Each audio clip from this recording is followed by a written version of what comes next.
avec Hervé Lebras. Oui, merci. Bon, j'ai été présenté comme historien et démographe. Je suis directeur d'études à l'École des hautes études en sciences sociales et je travaille sur les questions de migration. J'ai d'abord mis en place dans le laboratoire que je dirigeais, le laboratoire de démographie historique. Et puis j'ai poursuivi, bien sûr, mon intérêt avec plusieurs livres et des articles.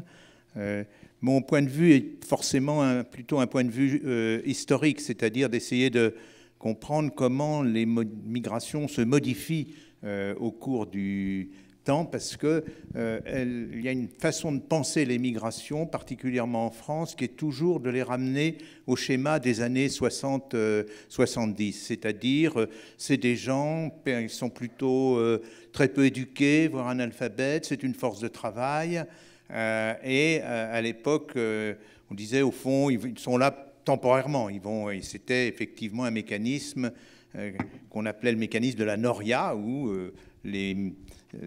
on ne les appelait pas encore les immigrés ou les travailleurs migrants.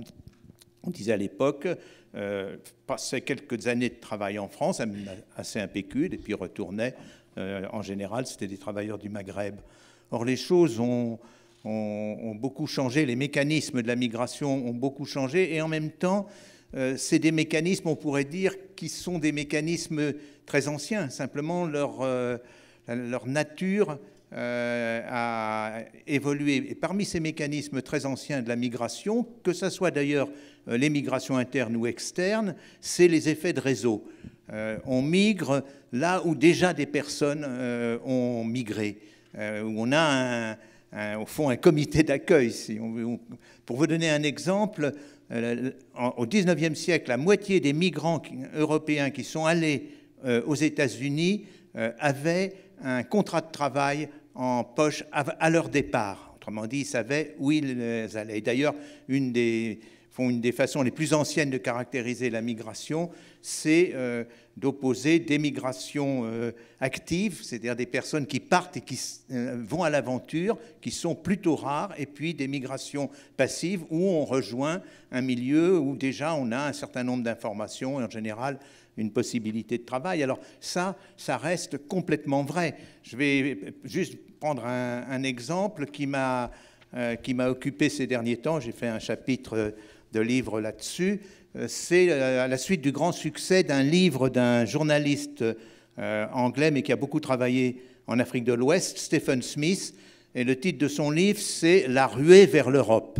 Et la couverture, certains d'entre vous l'ont peut-être lu, la couverture, c'est une couverture noire avec l'Afrique en entier tracée avec une ligne blanche. Et l'argument est simple.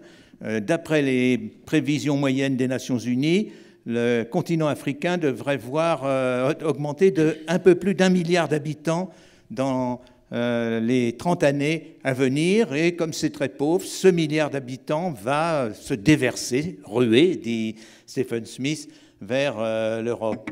Alors, c'est ce genre de simplification qui me semble très dangereuse quand on parle de migration. Ce que j'ai fait, c'est simplement regarder qu'est-ce qui s'était produit au cours des 10-20 dernières années, en termes, parce que la croissance de la population africaine n'est pas nouvelle, elle était déjà très forte dans les décennies qui précèdent. Est-ce que ça avait conduit à une forte migration? Et puis, est-ce qu'il était vraisemblable que cette migration augmenterait encore? Est-ce qu'elle était liée à des phénomènes politiques, à des phénomènes climatiques?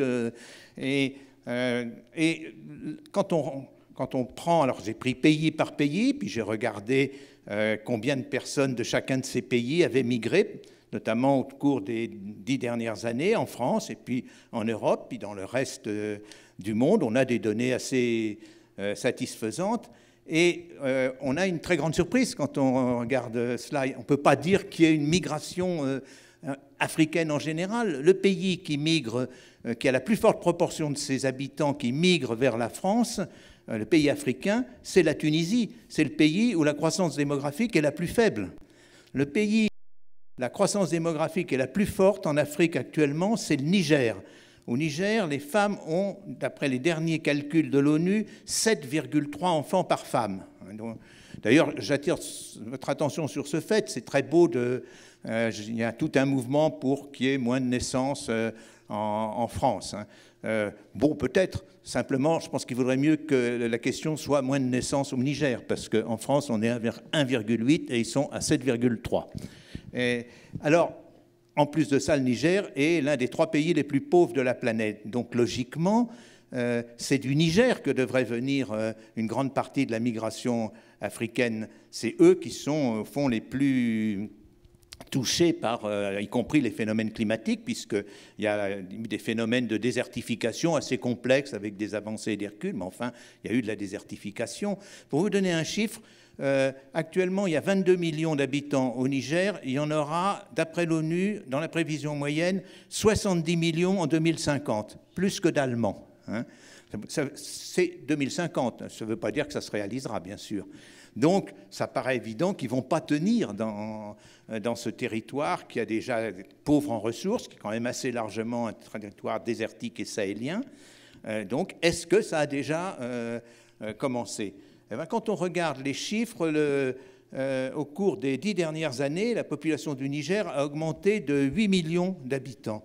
Combien sont venus en France? Quand on regarde les chiffres des Nigériens en France, arrivés au cours de ces 10 dernières années, 1200. Donc 1200 sur 8 millions.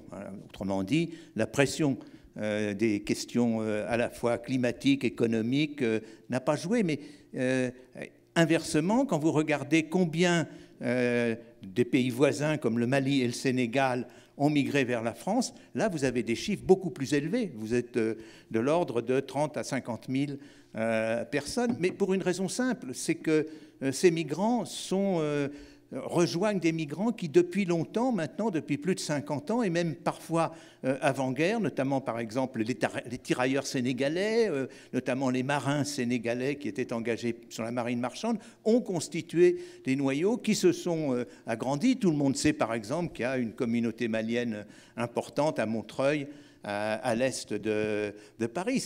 Toutes les migrations ne sont pas comme cela, mais le gros de la migration est en général constitué de cette manière. Alors oui, le Mali et le Sénégal ayant aussi des fécondités très fortes, il se peut que la migration de ces pays augmente nettement, mais ça ne sera pas dû, je dirais, principalement ou même en partie importante à des conditions locales. Ça sera dû au fait qu'il y a des liens établis avec la France, ou d'autres pays ont des liens établis avec l'Angleterre ou avec l'Allemagne, mais c'est ces liens, le fond de la migration est très nettement sur le moyen terme orienté par les migrations du passé. Alors, je dirais, oui, mais où vont aller les Nigériens ? Ben là, je dirais même chose, ils vont aller là où ils vont d'habitude, parce que les Nigériens, les habitants du Niger, migrent aussi beaucoup, mais ils migrent traditionnellement vers le sud, vers le golfe de Guinée. Une partie des problèmes qu'a rencontré le Sénégal et qu'il risque de rencontrer dans les semaines qui viennent avec Ouattara, son élection, viennent de ces migrants. Donc, si vous voulez, ça sera double détente, c'est-à-dire ce qui risque de se produire en termes de géopolitique, c'est que la surpopulation qui guette le Niger risque de se diriger, et se dirigera probablement, selon ses canaux traditionnels, vers le sud. Et vers le sud, elle va poser des problèmes, comme elle en a déjà posé en Côte d'Ivoire, pour l'équilibre des régimes politiques du sud, qui sont souvent fragiles.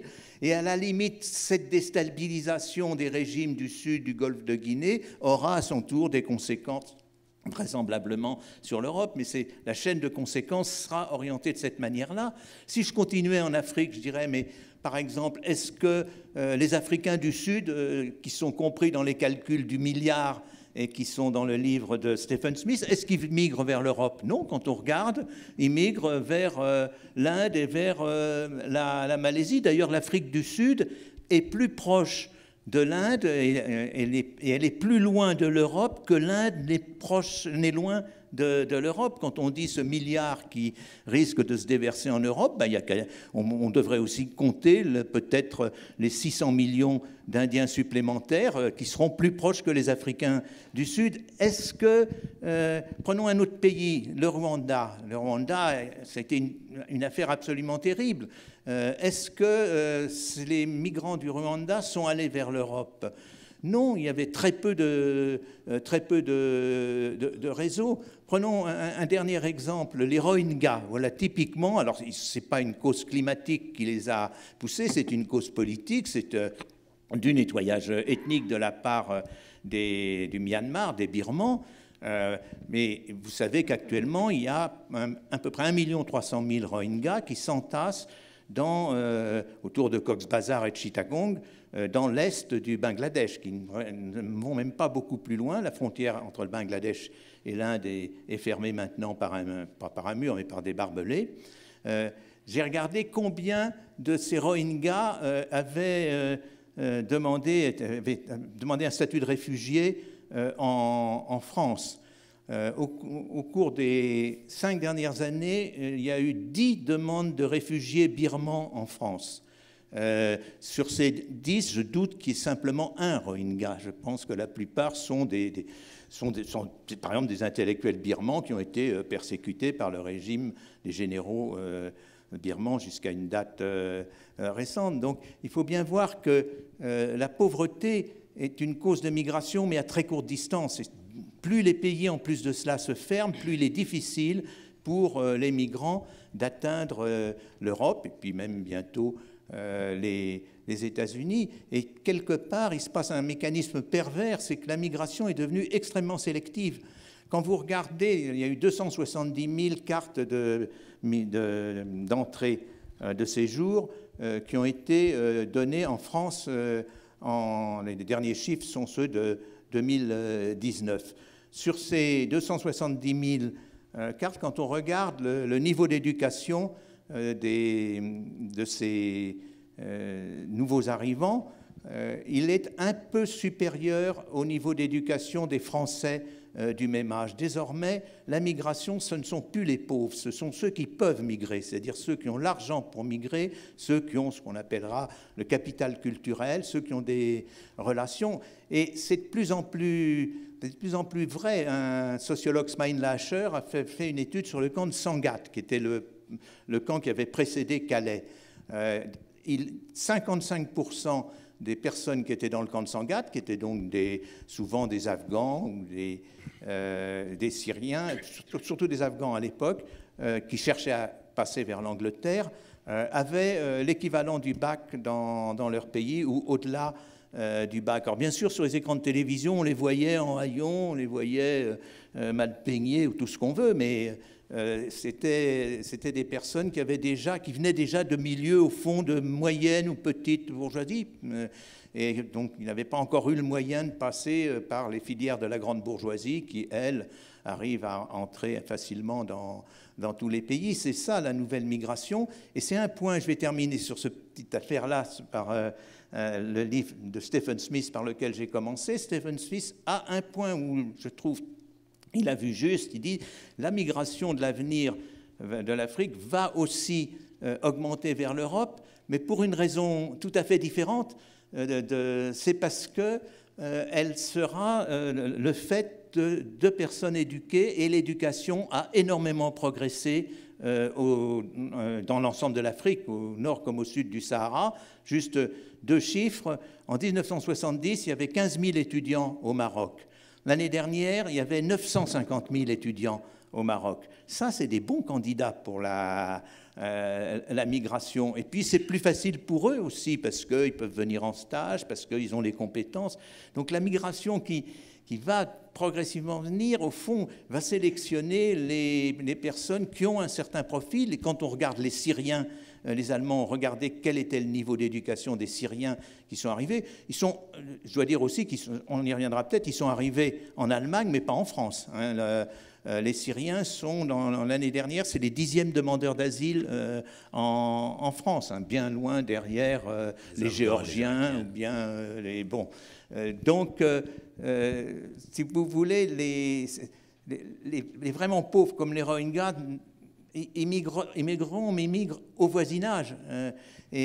La véritable migration dans les années à venir, c'est une migration de gens ayant un capital d'éducation. Peut-être en prolongement de ce que disait Hervé Lebras, c'est vrai que moi je suis frappé de voir comme, et vous l'avez sûrement vu à l'occasion de la crise de la pandémie, vous avez sûrement vu ces dessins de presse qui montraient la vague de la Covid, et puis derrière il y avait la vague du changement climatique, et on disait la crise actuelle finalement n'est qu'une sorte de répétition générale, et regardez la vague qui arrive derrière. Et je suis très frappé de voir que dans le discours de beaucoup d'activistes climatiques, dont je suis pourtant proche puisque je travaille aussi sur le climat, cet argument des migrations est utilisé comme un moyen de convaincre les gouvernements et les populations de réduire leurs émissions de gaz à effet de serre, en disant attention, si vous ne réduisez pas vos émissions de gaz à effet de serre, demain ce sera la ruée vers l'Europe, et demain vous allez avoir des millions de demandeurs d'asile qui viendront frapper à votre porte.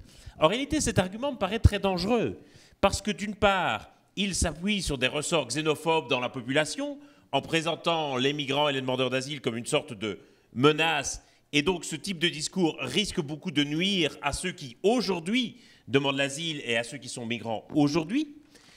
Et d'autre part, il présente les choses comme étant une sorte de risque à venir, alors que la réalité de ces migrations, c'est qu'elles sont déjà là, mais elles sont de l'autre côté de la Méditerranée. Et nous ne voulons pas le voir de la même façon que nous ne voulions pas voir le virus lorsqu'il était toujours en Chine et que nous parlions d'une grippette. Nous ne voulions pas le voir parce que les victimes n'étaient pas à nos portes. Nous nous sommes tracassés de cette affaire uniquement quand il y a eu des morts dans le nord de l'Italie et des gens qui revenaient de vacances au sport d'hiver. Et de la même manière, nous ne voulons pas voir la réalité de ces migrations qui sont très importantes en Afrique, notamment des campagnes vers les villes, simplement parce qu'elles n'ont pas franchi la Méditerranée et très peu le font.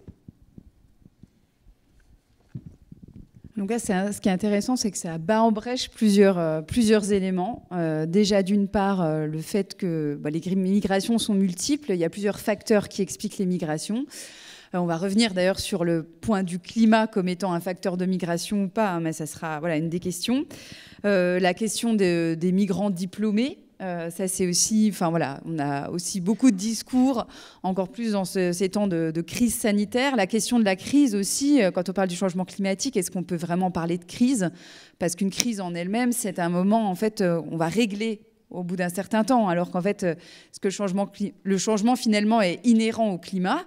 Il est plus importants actuellement, mais voilà, c'est des questions de seuil et d'échelle derrière le changement climatique, et qui sont aussi des questions de seuil, d'échelle, de fait, qu'il faut aussi regarder derrière l'immigration.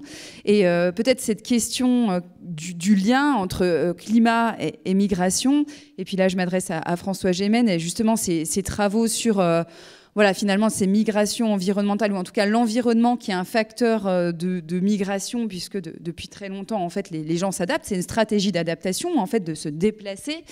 Eh bien, en quoi ce changement actuel, ces variabilités actuelles, vont-elles augmenter ces déplacements et impliquer finalement plus de migration ou pas? En fait, la part de ce climat dans le champ des migrations.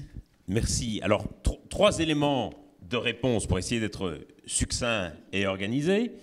Premier élément, c'est qu'il faut, je pense, distinguer d'abord ceux qui sont déplacés par des catastrophes naturelles, c'est-à-dire par des perturbations brutales de leur environnement. Et là, on a des chiffres assez précis qui sont compilés chaque année par un centre de recherche à Genève qui s'appelle l'IDMC, l'Internal Displacement Monitoring Center, donc le centre de surveillance des déplacements internes. Et les chiffres de 2019, par exemple, c'est 25 millions de personnes déplacées à cause de catastrophes naturelles, particulièrement à cause d'inondations ou à cause de cyclones. C'est-à-dire un chiffre 3 fois plus grand que le nombre de personnes déplacées sur la même période par des conflits et des violences. Et d'année en année, on a la même proportion.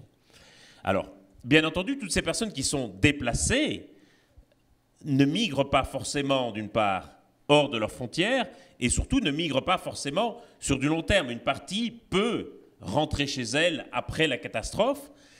Mais encore une fois, ça dépend beaucoup du contexte. Après l'ouragan Katrina à la Nouvelle-Orléans, par exemple, à peu près un tiers des habitants de la Nouvelle-Orléans ne sont pas rentrés en ville, et on doute maintenant que plus de 15 ans après les catastrophes, ils le fassent un jour. Et donc les catastrophes produisent à la fois des évacuations temporaires, mais aussi des déplacements permanents.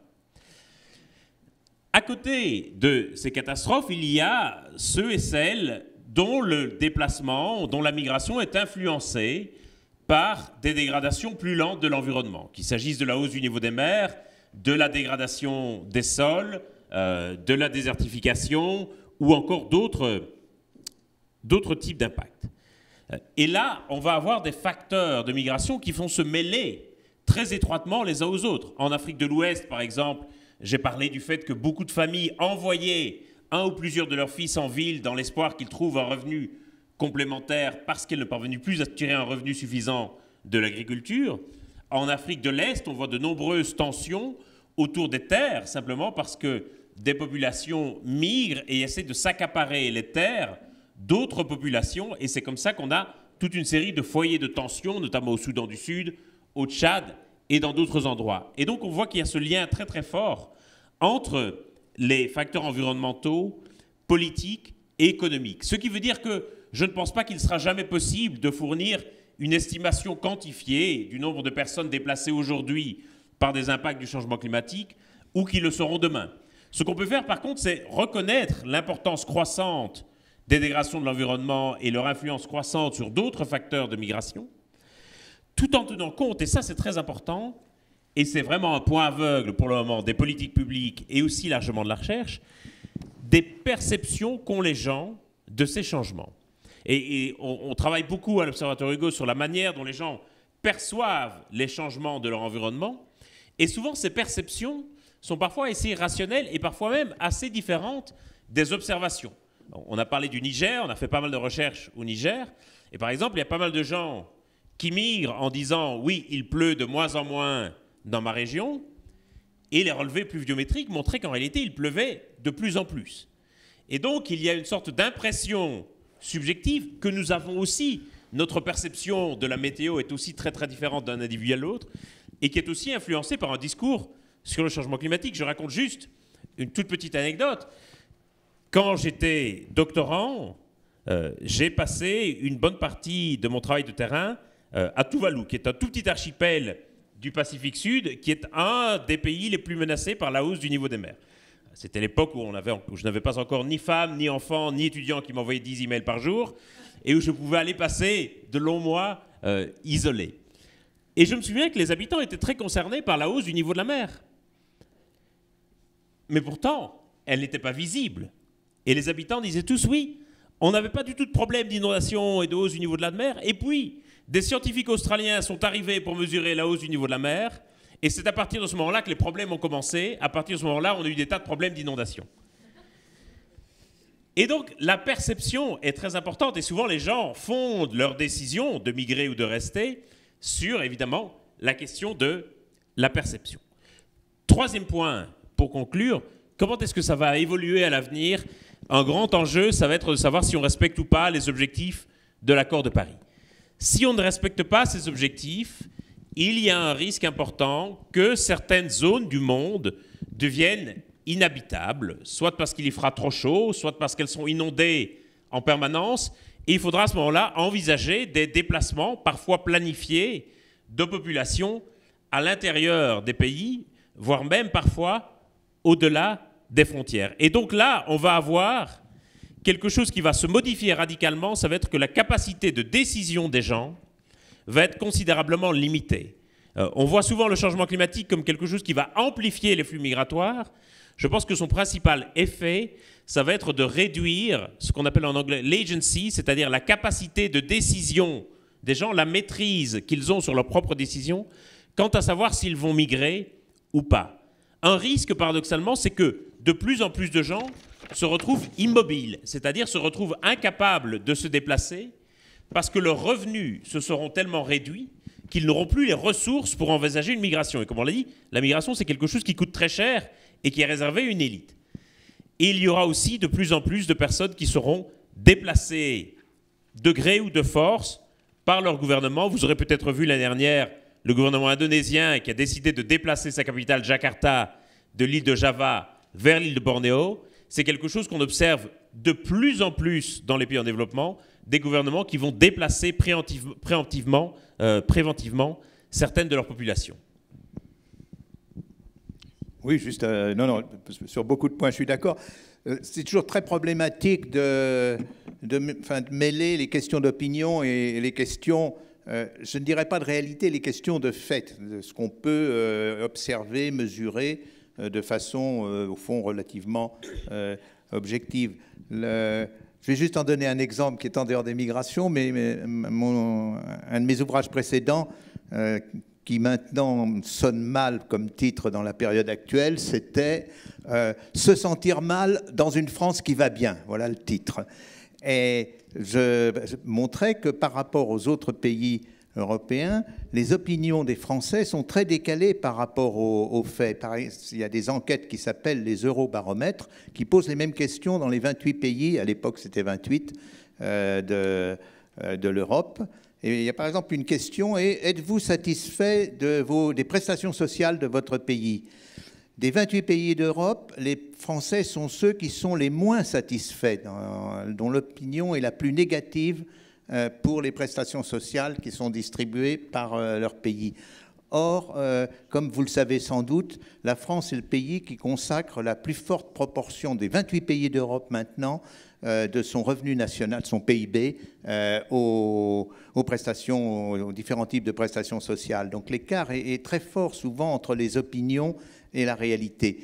Ce que nous disait François Gémen, c'est que ces opinions finissent par, au fond, avoir un effet de ce qu'on appelle prophétie autoréalisatrice, c'est-à-dire par influencer la réalité. C'est effectivement le gros danger de ces opinions. Donc la question est, au fond, de se pencher, d'essayer de faire en sorte qu'on soit quand même extrêmement attentif aux faits, surtout dans des métiers comme les nôtres. La question des opinions va plus regarder des questions, je dirais, de sociologie politique, ou bien des questions comme par exemple sur la sociologie des rumeurs.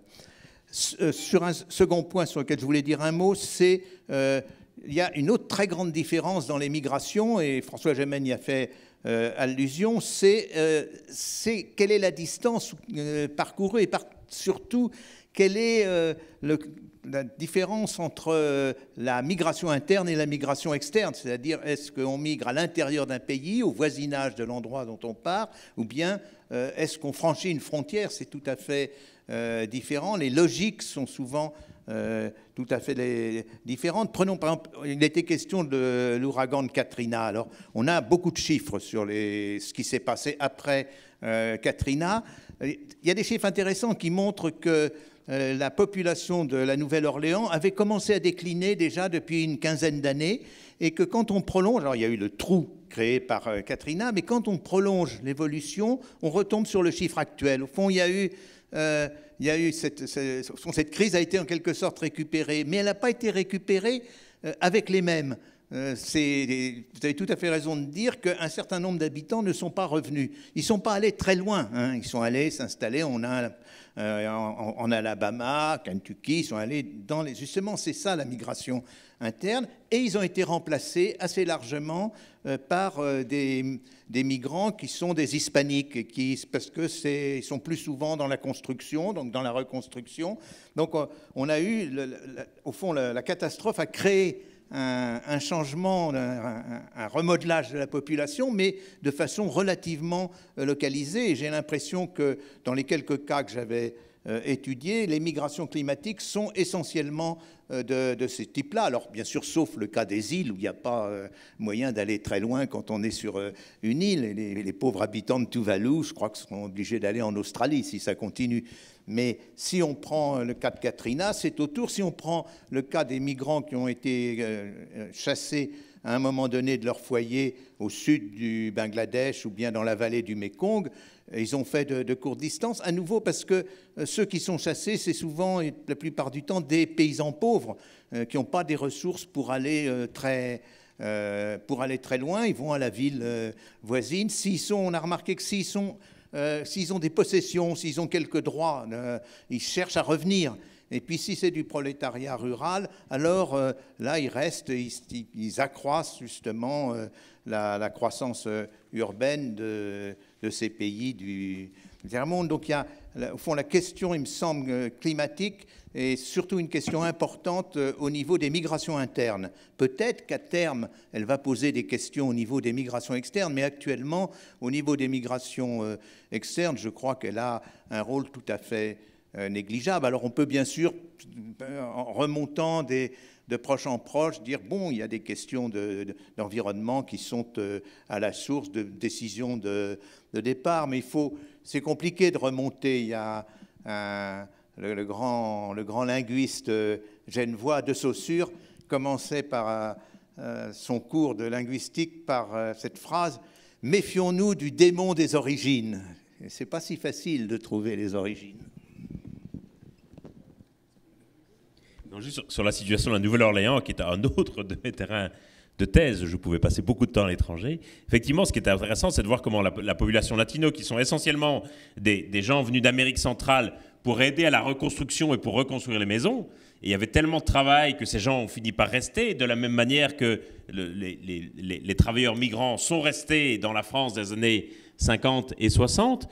Et il y a aujourd'hui toute une série de tensions raciales à Nouvelle-Orléans où, en fait, ce sont largement les Noirs qui n'ont pas pu revenir en ville, d'abord parce que leur quartier avait été bien plus inondé que les quartiers des Blancs, c'était des quartiers plus pauvres et donc qui étaient bâtis sur des terres davantage inondables, et aussi parce qu'ils avaient moins de mécanismes d'assurance qui leur permettaient de reconstruire leur maison. Et donc, il y a eu un processus où une grande partie de ceux qui ne sont pas revenus sont des Noirs, et où les Noirs ont l'impression d'avoir été remplacés comme minorité par des Latinos. Et dans une ville qui s'est construite à ce point sur l'héritage du jazz, de la cuisine cajun, etc., c'est un changement culturel très très important à Nouvelle-Orléans qui génère toute une série de tensions au niveau local à cause de ce remplacement. C'est assez fascinant à observer. Et effectivement, d'un point de vue de chercheur, l'avantage d'une catastrophe comme Katrina, c'est qu'on a énormément de données dont on ne dispose malheureusement pas pour beaucoup d'autres catastrophes dans les pays du Sud. Peut-être juste un mot, puisque c'est Katrina qui devient le sujet. Il y a une ironie dans l'affaire de l'ouragan Katrina, ou plutôt dans la Nouvelle-Orléans, c'est qu'il y avait eu, c'est pas la première inondation grave, il y avait eu des inondations très fortes, notamment au début du XXe siècle, et pour contrôler ces inondations, pour les empêcher, on avait construit une digue. Et du coup, à l'intérieur de cette digue, il y avait des terrains qui étaient vacants et dans lesquels se sont installés les pauvres, particulièrement les Noirs. Et ces digues n'ont pas été entretenues, si bien que quand Katrina est arrivée, elles ont cédé, mais une partie au fond du problème posé par Katrina a été la conséquence d'avoir cherché à éviter ce problème et pas du tout quelque chose de naturel. Il y a un très beau documentaire de Spike Lee sur le sujet.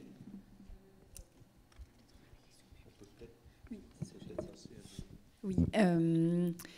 Justement aussi pour rebondir sur ce que vous disiez, et puis après je vais ouvrir les questions au public, ça pose des questions aussi de géographie d'implantation des populations finalement qui sont très nombreuses dans les régions côtières, les régions deltaïques, et qui impliquent en fait des crises, qu'elles soient lentes ou qu'elles soient catastrophiques, hein, comme le cas d'événements majeurs, comme d'inondations ou voilà, de glissements de terrain, d'érosion de berges, voilà, et qui posent des questions aussi voilà, c'était le cas à Lens de la baie de l'Aiguillon, enfin en France, pour être sur un phénomène français aussi d'aménagement du territoire sur des questions des bords côtiers ou deltaïques qui sont finalement très, très peuplés également, puisque c'est des sols fertiles, etc.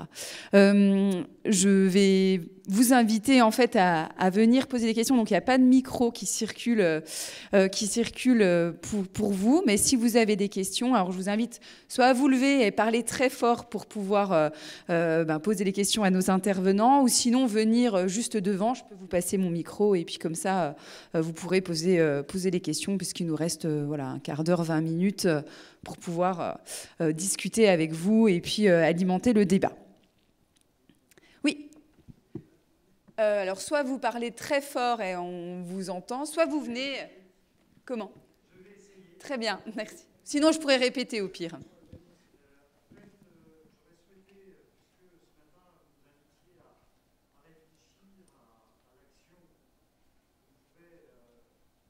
quelle manière nous pouvions faire plus que prendre notre part dans ces problématiques-là, dans le rapport entre climat et migration.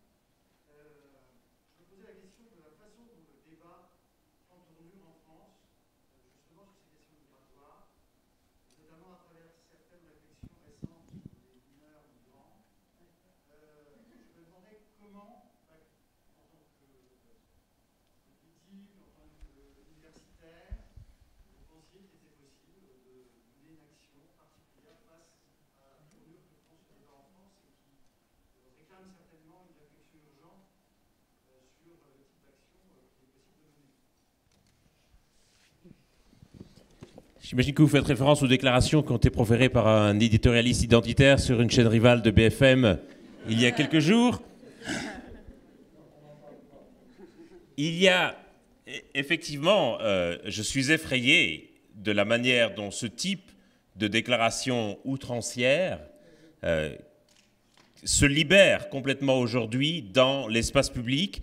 Et comme effectivement on a l'impression que ces paroles racistes et xénophobes, voire même d'incitation à la haine, puisque l'éditorialiste en question a été condamné à 2 reprises pour cela, se sont banalisées et sont devenues une opinion comme une autre. Et le problème, c'est que nous nous en scandalisons, et en nous en scandalisant, nous faisons tourner la vidéo sur les réseaux sociaux. Et donc, en réalité, quand on regarde cet extrait de l'émission, qui était partagé des dizaines de milliers de fois sur les réseaux sociaux, 95 ou 97% du temps pour s'en scandaliser ou pour s'en indigner, mais ça augmente néanmoins le nombre de fois où la vidéo est vue. Et donc, ce qu'il faut comprendre, c'est que véritablement, ce n'est pas juste un dérapage isolé, ça fait partie d'un business model de cette chaîne, et ce n'est pas la seule, malheureusement. Et donc, toute une série d'éditorialistes identitaires, etc., ont aujourd'hui leur fonds de commerce de cela. Et en réalité, Éric Zemmour, puisque c'est de lui qu'il s'agit, jubile en voyant que la vidéo est tweetée, postée sur Facebook des dizaines de milliers de fois, et quelque part, il parvient de ce fait à cadrer les cadres du débat national sur l'immigration. Et je trouve qu'il y a une sorte de capitulation en rase campagne aujourd'hui, à la fois d'un point de vue intellectuel et politique, où nous avons accepté de penser les questions de migration, d'asile et d'identité collective, qui sont des questions essentielles dans nos sociétés, à partir des cadres de l'extrême droite, c'est-à-dire à partir des outrances et des scandales, à partir des mensonges et des faux-semblants, ou simplement à partir de questions qui étaient posées par l'extrême droite. Et je pense que vraiment, il y a une nécessité collective d'avoir une approche plus assertive de ces questions qui vise à reprendre la maîtrise de l'agenda et donc à poser à nouveau les questions et pas juste à répondre aux questions posées par l'extrême droite. Donc, voilà. Moi, à mon niveau, j'ai fait un livre sur ça qui s'appelle « On a tous un ennemi noir » et qui montre comment nous avons une sorte de responsabilité collective par rapport à cette montée du racisme et qui essaye précisément d'y répondre, précisément parce que comme chercheur, je me refuse à être juste dans une position où je dois juste débusquer les rumeurs et les mensonges et quelque part répondre à l'extrême droite. On ne peut pas nous réduire en tant que chercheurs à ça. Oui.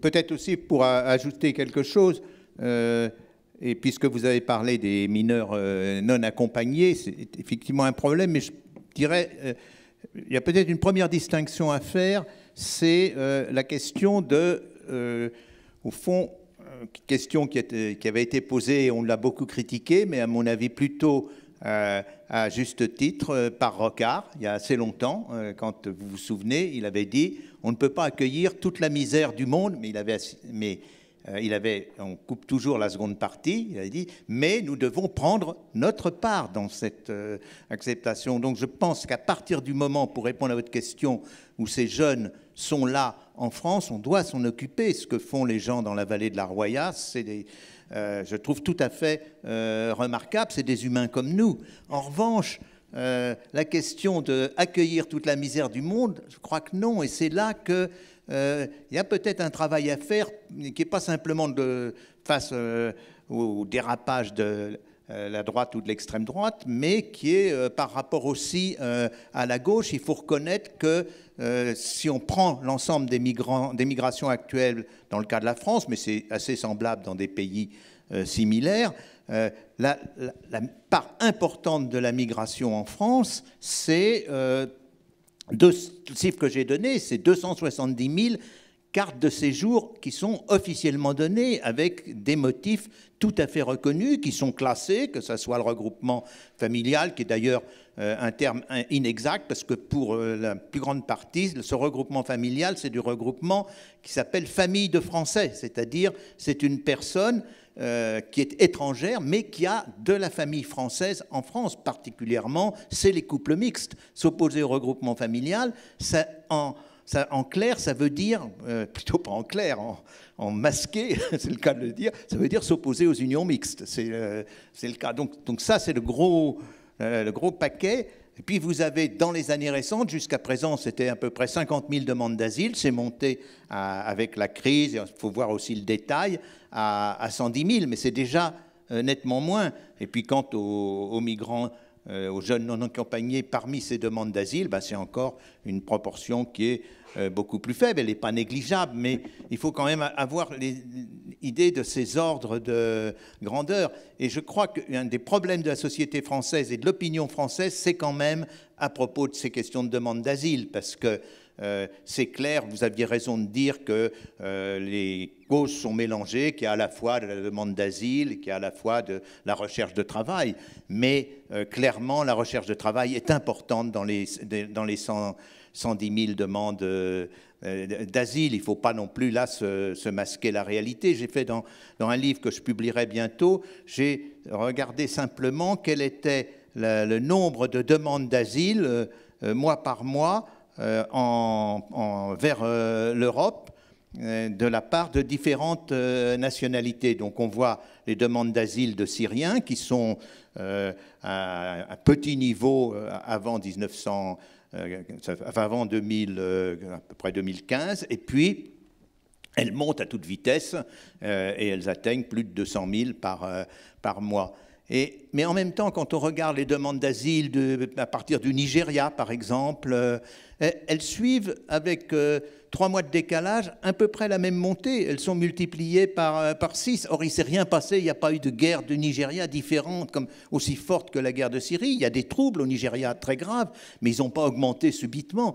Donc, quelque part, la demande d'asile a entraîné un effet d'aubaine, comme on l'appelle, et on le sait, cela. On le sait que, bien sûr, les personnes qui sont venues avaient des motifs louables. Elles voulaient, comme on l'entend souvent, améliorer leur vie, mais on reprend la phrase de Rocard.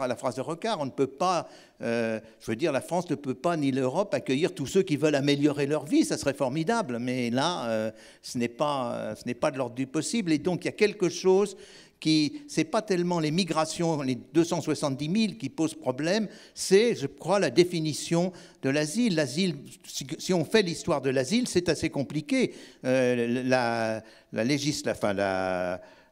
conventions internationales sur l'asile ont été décidées essentiellement dans les années 50 pour permettre aux intellectuels des régimes communistes de migrer vers l'Occident. C'était ça, c'est pourquoi l'aspect persécution politique était tout à fait essentiel. Et puis, ça s'est élargi, mais persécution en dehors du politique, ça devient plus compliqué à définir. Et là, il y a tout un flou, et ce flou est très dangereux parce qu'il permet au discours de l'extrême droite de s'appuyer là-dessus, de trouver des exemples, et je pense qu'il n'y a pas eu de réponse forte sur ces questions de l'asile. Il faut aussi savoir, il y a un rapport de la Cour des comptes qui montre que 90% des refusés des demandes d'asile en France restent en France.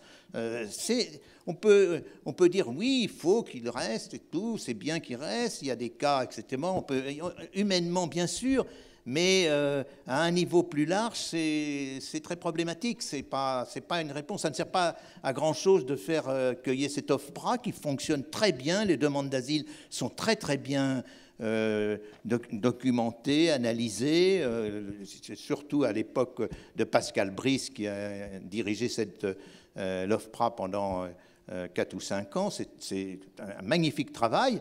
Mais le problème, c'est après. Si l'asile est refusé et que ça ne change pratiquement rien, on se demande Et un certain nombre de Français se disent, mais alors à quoi ça sert tout ce dispositif tout à fait bien, tout à fait rationnel? Donc là, il ne faut pas sous-estimer des problèmes qui sont sous-jacents à ces questions de migration, à ces questions de nombre, et je crois à ces questions d'asile, parce que de plus en plus, dans les discours récents, le mot migrant est devenu le synonyme du mot réfugié. Ce n'est pas du tout la même chose. Il y a un vrai problème d'impensée politique sur ces questions, qui continuent à être pensées comme des questions conjoncturelles, comme une sorte de problème qui disparaîtra spontanément ou dont il faudrait se débarrasser. Et donc, de ce fait, il n'y a pas véritablement de politique d'asile ni de politique d'immigration qui est développée. D'ailleurs, ni par la gauche, ni par la droite. C'est un peu un champ qu'on laisse en jachère et sur lequel, malheureusement, se développent toutes les outrances. Et c'est encore vrai de façon exponentielle au niveau européen. Et on sent bien aujourd'hui que cette question ne peut plus se penser et se concevoir qu'au niveau européen. Un tout petit mot quand même sur la phrase de Michel Rocard. Si la deuxième phrase est si souvent coupée, c'est parce qu'en réalité, la première fois où il la prononce, il n'ajoute pas la deuxième partie de la phrase. C'est à l'émission 7 sur 7 du 3 décembre 1989. Et en fait, il s'arrête là. Et sa déclaration est jugée trop dure et il y a une sorte de bronca parmi les députés socialistes. Et quelques mois plus tard, dans un discours devant les députés socialistes, il va dire, vous avez raison, j'ai dit, on ne peut pas accueillir toute la misère du monde, mais la France doit en prendre sa juste part. Et il va la répéter plusieurs fois dans des discours des associations. Mais la première fois où il la prononce, il s'arrête là. Et c'est pour ça que la deuxième partie est toujours coupée. Mais je pense qu'étant donné sa position générale, on lui faisait crédit de sa seconde partie. Oui. Franchement, je suis un petit peu plus jeune que Rocard, mais quand Rocard a dit ça, j'étais très très énervé. Non seulement à la première partie, mais même à la deuxième. Et je trouve qu'à ce moment-là, quand j'étais énervé, j'agissais. Parce que, comme dirait pour lui, le dire c'est bien, le faire c'est mieux.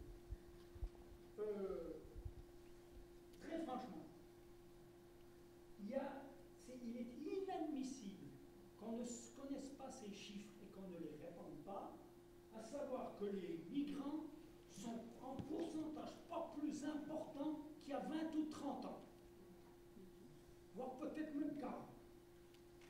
Ça, c'est le premier fait. Donc, il est faux de dire que la migration en France ou dans les pays voisins européens est un problème par rapport à il y a quelques années. C'est inadmissible. J'ajoute une petite remarque d'ailleurs. C'est que nous, on vit à Saint-Denis. Je vous assure que quand on se déplace à Paris et dans les grandes villes, eh bien, il ne faut pas s'étonner. Dans le métro, on pourrait toujours essayer de voir une majorité de blancs, même une minorité, qui travaille. Alors, je sais bien que c'est embêtant, parce que ça alimente le discours. Ces feignants de chômeurs français ne prennent pas le travail qu'il aurait, sauf qu'on oublie les travailleurs immigrés qui, eux, le prennent quand même. Alors, d'accord. Et ça, c'est la première chose. La deuxième chose, c'est qu'effectivement, il ne faut absolument, donc il n'y a aucun problème, on peut prendre en charge avec les autres pays européens, je ne dirais même pas la misère du monde. Parce que nous, on a été décolonialisés, j'ai presque envie de dire, les colonialistes qu'on était il y a 50 ans sont bien plus sympas et gentils que les colonialistes que nous sommes maintenant, à savoir d'imposer un système de consommation et de production ultra-capitaliste mondialisé, où là, je signale entre parenthèses, on est en train de vider, et là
9,7. Non.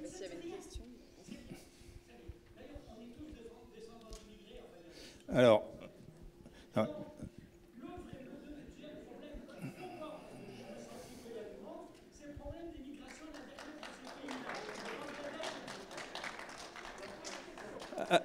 alors, d'abord, sur un mot que vous employez, immigré. Je suis très hostile à ce mot-là, parce que je vous rappelle une chose, c'est que sur ce qu'on appelle immigrés en France, tel que mesuré par l'INSEE, 40% d'entre eux sont français. Hein. Donc ça veut dire qu'en parlant d'immigrés, on crée une différence entre certains Français et d'autres Français. C'est au point que l'INSEE maintenant publie des tableaux avec marqué « immigrés » et non immigrés. Hein, alors que jusqu'en fait 1982, on considérait qu'il y avait Français et étrangers.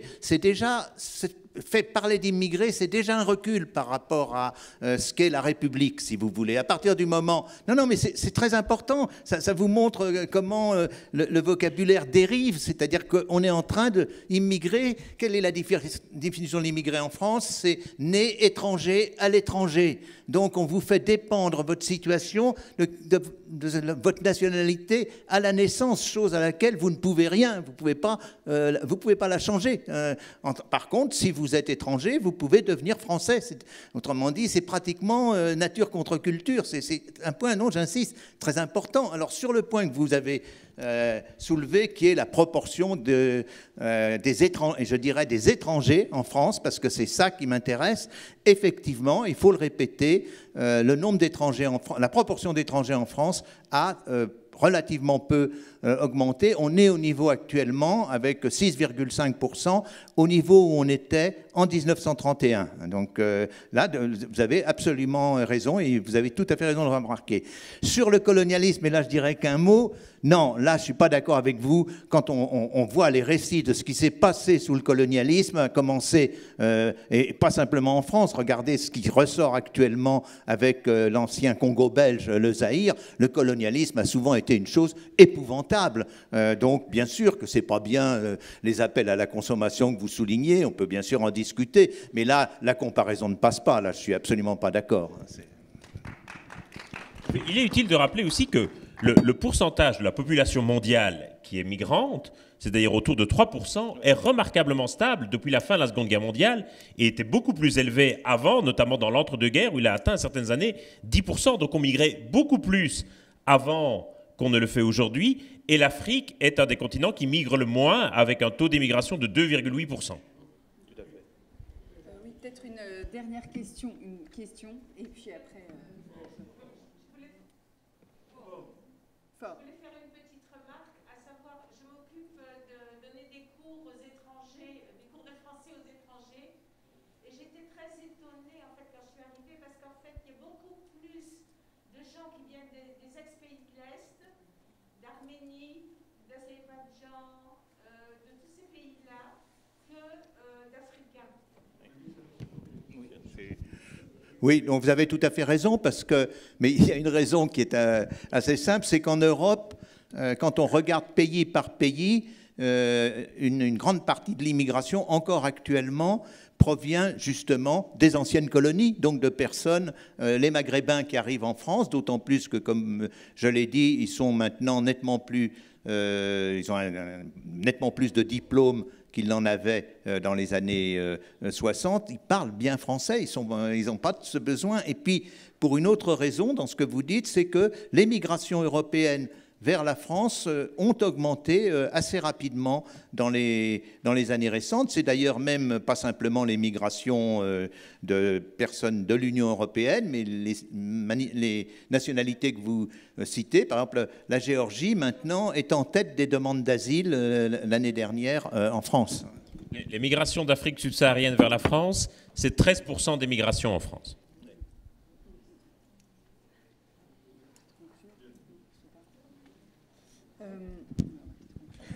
On va conclure. Donc, je vous remercie. Le temps, du coup, est écoulé. Mais en tout cas, ça nous a permis, avec ces deux intervenants, de revenir surtout sur les questions de migration. Je pense même plus que les liens directement avec le climat. Mais en tout cas, de se rendre compte que c'est des migrations en réseau, hein, de gens qui sont aussi diplômés et qu'il faut aller au-delà des discours. Donc, je vous remercie et puis je vous souhaite un bon suivi du festival. Au revoir.